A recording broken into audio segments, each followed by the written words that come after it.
يا أيها الذين آمنوا اتقوا الله وقولوا قولا سديدا يصلح لكم أعمالكم ويغفر لكم ذنوبكم ومن يطع الله ورسوله فقد فاز فوزا عظيما.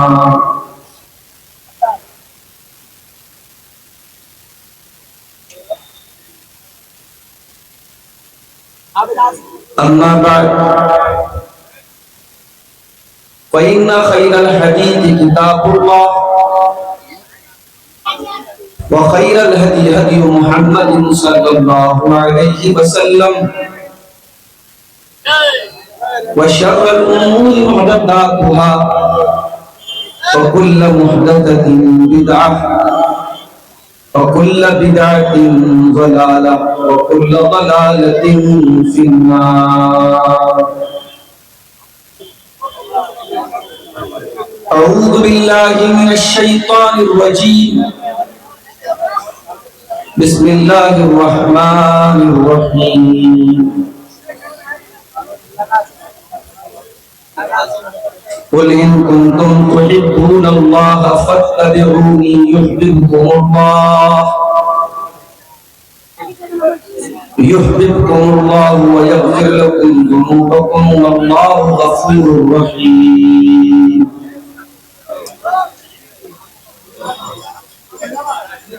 صدر محترم،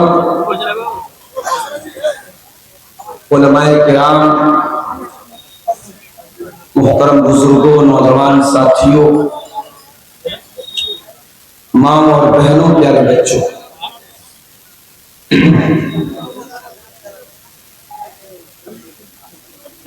رات کے تقریباً 1:45 بج رہے ہیں. موسم میں ٹھنڈک کا احساس اب دھیرے دھیرے ہونے لگا ہے. پٹنہ سے اس علاقے تک بائی کار آتے ہوئے راستے میں کافی جگہوں پر خطرناک قسم کے کوہرے نے یہ بتا دیا کہ آگے موسم سخت ہونے والا ہے.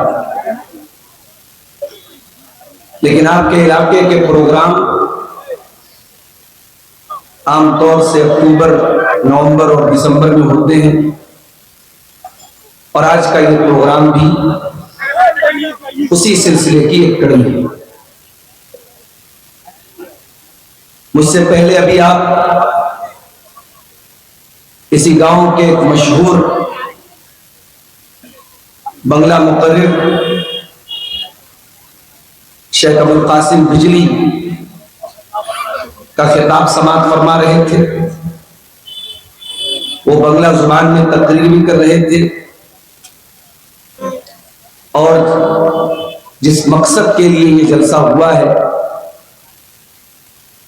جو کہ سیمانچل کے عام طور سے جلسوں کا مقصد ہوتا ہے کسی ادارے کا، کسی مسجد کا تعاون کرنا، اور آپ کے علاقے کا یہ رواج ہے کہ جب تک جلسہ نہ ہو، پروگرام نہ ہو، لوگ مدرسوں میں، مسجدوں میں، عیدگاہ میں، قبرستان میں چندہ نہیں دیتے.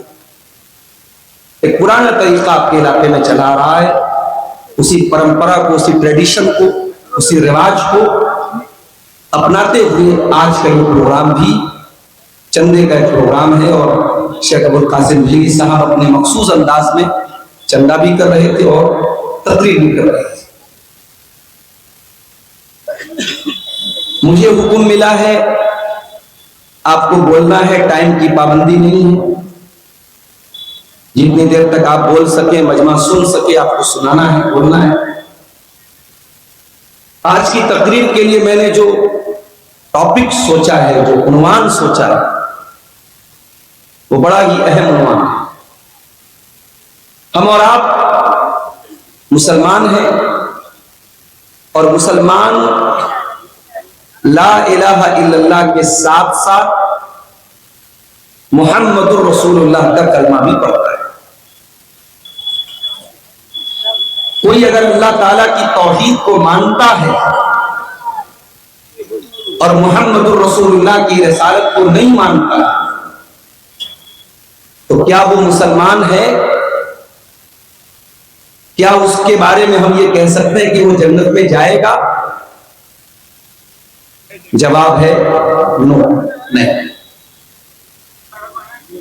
اللہ کے آخری نبی کے دنیا میں آ جانے کے بعد اب اگر کسی کو نجات چاہیے، کسی کو جنت میں جانا ہے، کسی کو کامیاب ہونا ہے، کسی کو سکسیسفل ہونا ہے، تو صرف اللہ تعالی کی توحید کو ماننا یہ انف نہیں ہے، یہ کافی نہیں ہے۔ اللہ کی توحید کے ساتھ ساتھ، لا الہ الا اللہ کے ساتھ ساتھ ہمیں کلمے کا جو دوسرا رخ ہے محمد رسول اللہ، ہمیں اس کا بھی اقرار کرنا پڑے گا، اس کو بھی ماننا ہے۔ اور جس دن ہم زبان سے یہ کہہ دیتے ہیں کہ اشہد ان محمد رسول اللہ، تو ہم ساتھ میں یہ اقرار بھی کر لیتے ہیں کہ اب ہم اپنی مرضی کے مالک نہیں، جو من میں آیا، جو دل میں آیا وہ کر لیا، جو جی میں آیا وہ کھا لیا، جس چیز کا دل چاہا اس کو دیکھ لیا، نہیں۔ جب آپ نے اشہد ان محمد رسول اللہ کہہ دیا تو اب آپ نے اپنے آپ کو لمیٹیڈ کر لیا، آپ نے اقرار کر لیا کہ اب آپ جناب محمد رسول اللہ صلی اللہ علیہ وسلم کے لائے ہوئے دین اور لائے ہوئی شریعت کو فالو کرنے والے ہیں، اس کے ماننے والے ہیں۔ اب آپ اس شریعت کے خلاف نہیں جائیں گے، اس کی مخالفت نہیں کریں گے، اس لیے کہ اللہ کے آخری نبی اپنی مرضی سے، اپنی خواہش نفس سے کچھ نہیں بولتے تھے۔ یہاں تک کہ اللہ کے نبی اگر غصے میں بھی کوئی بات بولتے تھے تو اس بات میں بھی اللہ کا کوئی حکم ہوتا تھا، آپ اپنی مرضی سے نہیں بولتے۔ وَمَا يَنطِقُ عَنِ الْهَوَىٰ إِنْ هُوَ إِلَّا وَحْيٌ يُوحَىٰ۔ او لوگو، میرا نبی اپنی مرضی سے، اپنی زبان سے کچھ نہیں نکالتا، ان کی زبان سے نکلنے والا ہر لفظ حق ہوتا ہے، ہر بات سچی ہوتی ہے، وہ اللہ کا پیغام اپنی زبان سے نکالتے ہیں۔ دنیا میں ایک فرقہ ہے جو کہتا ہے کہ صاحب ہم قرآن کو مانتے، حدیث کو نہیں مانتے۔ کیوں؟ کہتے ہیں قرآن آتھینٹک ہے، حدیث آتھینٹک نہیں۔ کیوں بھائی؟ کہتے ہیں نبی کے دور میں قرآن کو لکھا گیا، حدیث لکھی نہیں۔ غلط ہے یہ بات۔ نبی کے دور میں قرآن بھی لکھا گیا، نبی کے دور میں حدیث بھی۔ حضرت عبداللہ بن عمرو بن عاص کہتے ہیں میں اللہ کے رسول کی ہر بات کو لکھ لیتا تھا، مجھے لوگوں نے منع کیا کہ تم ہر بات کو مت لکھا کرو۔ اللہ کے پیارے نبی بشر ہیں، انسان ہیں، ہو سکتا ہے کبھی غصے کی حالت میں آپ کے منہ سے کوئی نازیبا بات نکل جائے، کوئی ایسی بات نکل جائے جو مناسب نہ ہو، اس لیے تم نبی کی ہر بات کو مت لکھا کرو۔ حضرت عبداللہ کہتے ہیں میں نے لکھنا بند کر دیا۔ پھر میں نے یہ بات جناب محمد رسول اللہ صلی اللہ علیہ وسلم کو بتائی کہ اے اللہ کے نبی، میں آپ کی ہر بات کو لکھتا تھا، لوگوں نے مجھے منع کیا، اب میں نہیں لکھتا ہوں۔ اللہ کے پیارے نبی نے کیا فرمایا؟ ترمذی کی صحیح روایت ہے، آپ نے فرمایا اکتب والذی نفس محمد بیدہ ما یخرج منہ الا حق۔ آپ نے فرمایا اے عبداللہ، میری ہر بات کو تم لکھ لیا کرو، اس اللہ کی قسم جس کے ہاتھ میں محمد کی جان ہے۔ اے عبداللہ، محمد کی زبان سے جو بھی نکلتا ہے وہ برحق ہوتا ہے، وہ سچ ہوتا ہے، وہ سچ ہوتا ہے، وہ اللہ کی طرف سے ہوتا ہے۔ محمد غصے میں بھی اپنی مرضی سے کچھ نہیں بولتے۔ یہ مقام ہے جناب محمد رسول اللہ. غصے میں بھی آپ اپنے من سے کچھ نہیں.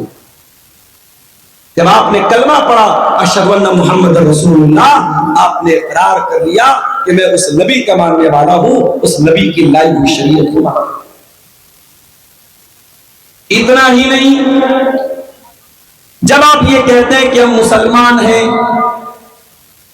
اور جب آپ یہ کلمہ پڑھتے ہیں اشہدو ان لا الہ الا اللہ واشہدو ان محمد عبدہ ورسولہ، جب آپ یہ کلمہ پڑھتے ہیں، یہ کلمہ پڑھتے ہی آپ اس بات کی گواہی بھی دیتے ہیں کہ میں دنیا میں سب سے زیادہ اگر کسی سے محبت کرتا ہوں تو اللہ سے کرتا ہوں اور اس کے رسول سے کرتا ہوں. اللہ سے بڑھ کے کچھ نہیں، رسول سے بڑھ کے کچھ نہیں. اس کلمے کا ایک مطلب یہ بھی ہے، دنیا میں بہت ساری چیزوں سے ہم محبت کرتے ہیں، مال سے محبت کرتے ہیں، اولاد سے محبت کرتے ہیں، ماں باپ سے ہمیں محبت ہوتی ہے، بھائی بہنوں کی محبت ہوتی ہے، بیوی بچوں کی محبت ہوتی ہے، کاروبار کی محبت ہوتی ہے، دھن دولت کی محبت ہوتی ہے، گھر مکان کی محبت ہوتی ہے، مگر ایک محبت ایسی ہے جو ان ساری محبتوں سے بڑھ